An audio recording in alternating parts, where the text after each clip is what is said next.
Want to know a simple way to beat stress, fatigue, and get better sleep? Magnesium. The one I use is Magnesium Breakthrough from BioOptimizers. It's helped me to sleep deeper, stress less, and relax more. What's not to love?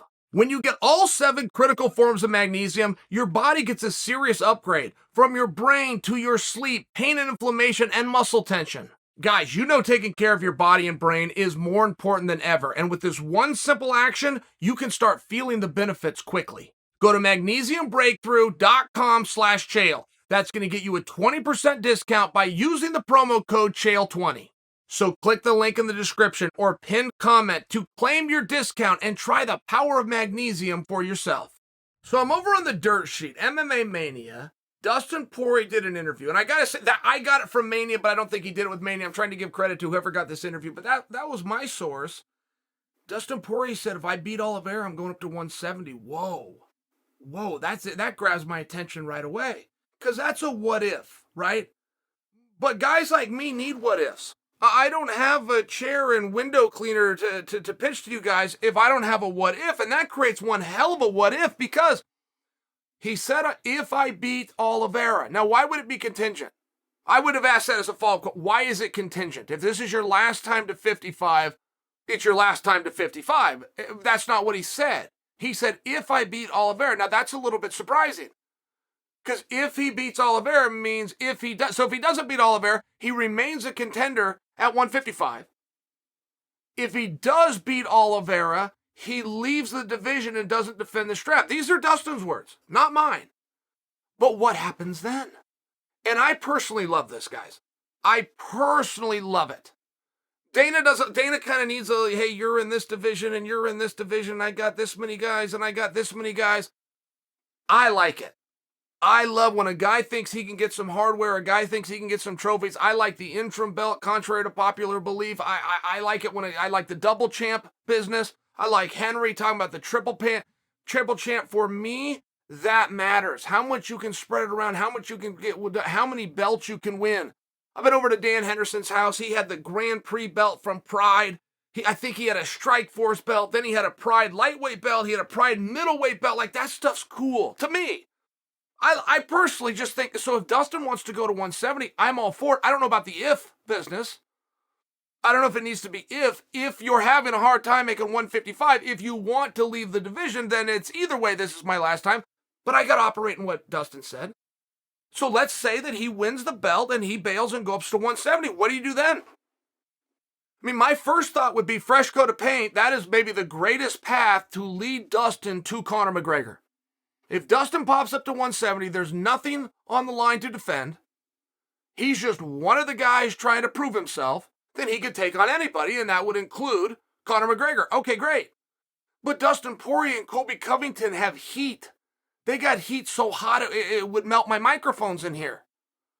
Dustin Poirier moving up as a practical matter, as champion, and that's what he said, if I win. So that means he's going up as champion. As a practical matter, guys, does he have to go right into Kamaru Usman? I mean, it's the Jon Jones effect, essentially, right? Jon Jones was the champion of 205, and he's going to leave. And Dana's like, well, then you become the number one contender at heavyweight. But does it have to be that way? Jon vacated, slightly different scenario. Not to mention there's no actual policy or rules. I'm just asking you guys for conversation. We're going to fiercely adhere to the rules that we make up on the spot. I'm okay with the whole thing. But does Dustin have to go right into Kamaru Usman? Does Dustin want to go into Kamaru Usman? Does Kamaru Usman think it's fair and he wants to take on Dustin, who's perceived as a smaller guy? I mean, right, there's a million questions here. And Dustin and Kamaru matter, but believe it or not as much as you guys.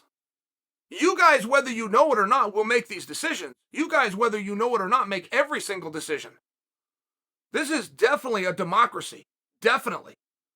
The popular opinion, particularly when it's swayed in one direction, is going to win. Does Dustin have to go and fight Usman?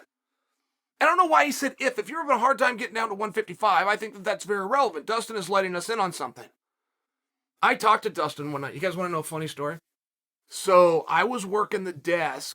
It was the night Volkanovski became champion. We were at T-Mobile Arena. It was the night Volkanovski beat Max, which was an upset, and they weren't the main event. It was a co-main event. As a matter of fact, the main event that night was Colby Covington, part 1. I'm just remembering this, so I'm sharing with you guys. But Volk grabs the belt, which was a big surprise. Volk was not supposed to beat Max. Many people at that time didn't think that Volk even qualified as a number one contender. Just remember this period of time. Every champion has to go through that, but that was Volk's night. It's on ESPN. I said, you know what, who I want to see Volk fight? I want to see him fight Dustin Poirier. So I was just making a comment. I was just a dude doing his little job in his little suit and tie, making a comment. It exploded. It exploded because I was doing it with Anik, and Anik loved it. So Anik starts saying it, and now all of a sudden it's getting broken into clips, and ESPN is spreading this around on social media. So I leave the room. I call Dustin. I didn't have Dustin's number. I had never spoke to him before. I go to Helwani, I believe it was, or I went to Luke Thomas. I said, you got to put me in touch with Dustin now. Whoever, Ariel or Luke, but they give me the, well, you know, without his permission, I'm not really giving his number. Hey, another time. I'm in a freaking jam. I'm on a commercial break, and I need to speak to him now. Dustin answers the phone. It's a random number pops up. He answers the phone, and I can hear all this noise in the background, like a big party going on. And he's like, hey, I can't hear you. I can't. Hey, hold on a second. Let me step outside. And I'm yelling at, hey, it's Chael. I need to. Okay, so Dustin goes outside. It's nice and quiet. He tells me at Buffalo Wild Wings, having a party, watching the fight. I said, hey, man, I just went on ESPN, and I said that you want to fight Volkanovski at 145. Now, Dustin interpreted this like I was making him an offer. He's like, well, you know, 145 is a little bit low for me. You know, what do you think of a catch weight? Like, he starts going back and forth like I had some kind of problem. I'm like, no, Dustin. I just said this on ESPN. Anik loved it. Everyone's running. You're going to hear about this sooner or later, and you're going to hear that it came from me. I need to know, is that something you want to do? I have no power to make it happen. Is it what you want to do? He's like, well, you know, 45 is a little bit low, and I haven't been down there in a while. I suppose a title would be a good motivation. He wasn't getting that I had already stuck this out. ESPN loved it, and ESPN is spreading this to millions of people. Funny moment. That story has no point other than it was a funny moment. And Dustin's final conclusion, and this is relevant, his final conclusion when I was on the phone with him, he said, Chael, I'd love to fight for the title. I got no problem with Volkanovski. 145 is just not something I can commit to. Now, whether Dustin was understanding my level of authority or not, I still got a clue. I got a clue that he didn't want to go down to 45. Now, this was 2 years ago, 3 years ago. How long has Volk been champion? But now we have that Dustin doesn't want to go to 55. And I will tell you, once that decision is made, it's hard to go back. Last time I ever saw 185 pounds, I was behind the curtain. I was going to fight for the title. I was going to fight with Anderson Silva. And I knew and I thought I was going to beat him. A lot of other people thought I was going to beat him. And I knew I was going to leave everybody in a jam because I am never coming back to this weight class. I'm going to grab that belt, and I am so sorry I am gone. I'm going up. I'm going after Jones, and this is going to be Monday's news. I got to get this done. Just I was at that level of discomfort. I was at that absolute level of pain, but it was also the first time that I had ever made a decision such as that. It was not a matter of every time I made weight, I swear it'd be the last time. No, man, this was the first time. And it's one of the reasons I remember it, but I knew it was true, and it was true. I will never see 185 pounds again until my deathbed, quite literally.